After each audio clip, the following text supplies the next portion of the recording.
a close look at events making headlines around the world. The impact of the AUG incident is still being felt, 2 years after the fact. The fear, the hatred, the violence. In the northwestern United States, a group of non-augmented citizens, armed with assault rifles, have begun patrolling the streets of Lewistown, Montana. They claim the US government is not doing enough to protect them from augmented crazies. In China, meanwhile, a group of protesters demanding freedom and basic human rights for all, regardless of augmented status, have been imprisoned by the Chinese government. In apparent retribution for that act, vigilante hackers tied to the Juggernaut Collective have crashed the Shenzhen Stock Exchange. Yes, folks, these are troubled times indeed. This is Eliza Cassan, reporting to you live from Picus. The Santo Group. Construction, arcology, quality, excellence. Santo, restoring the past and building the future. No doubt many viewers were horrified by that story I brought to you last week, in which a suicide gunman ruthlessly attacked a small augmented community near Dar es Salaam. Today, I'm here to bring you a glimmer of hope. European-based construction giant the Santo Group has successfully convinced the Tanzanian government to become a signatory of its Safe Harbor initiative. Designed to promote the creation of safe and secure housing complexes where oppressed groups can live and work, free from persecution, this international civil engineering and action plan is the brainchild of Santo CEO, Nathaniel Brown. Its flagship project, a glittering engineered city named Rabia, is slated to be publicly unveiled at one of Brown's upcoming Safe Harbor conventions. I, for one, cannot wait to learn more. This is Eliza Cassan, reporting to you live from Picus. Tradition, precision, refinement. Stanek watches. It's about time.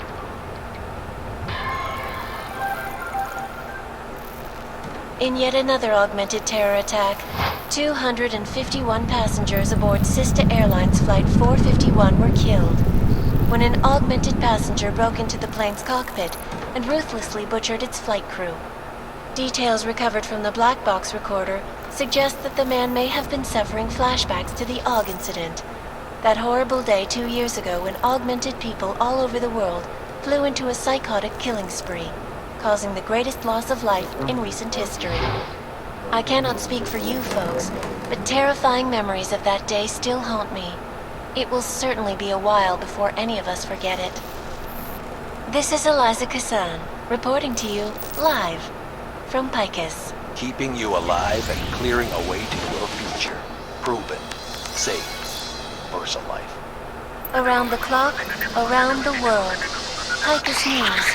Always watching, because you are always watching. I know I am not the only one wondering what the Augmented Rights Coalition hopes to achieve, following news of yesterday's devastating attack in Prague. So let's hear from Dr. Talis Rucker, ARC's charmingly eloquent leader himself. What the non-augmented peoples of the world have failed to grasp is the incident was a tragedy for all. But it wasn't all of humankind who went crazy, Dr. Rucker.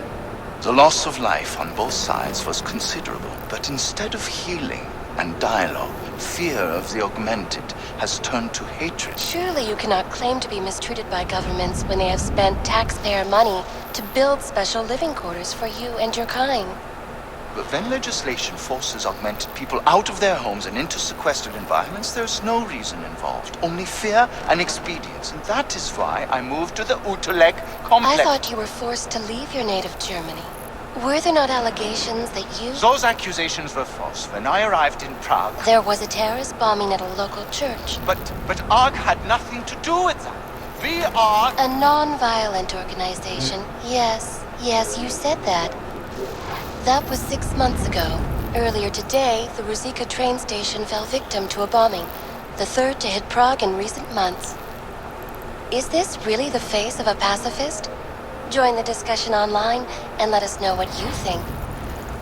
This is Eliza Cassan, reporting to you live from Picus. Picus News, the global leader in fair, unbiased, and impartial reporting. And now for a close look at the events making headlines around the world. Here are our top stories.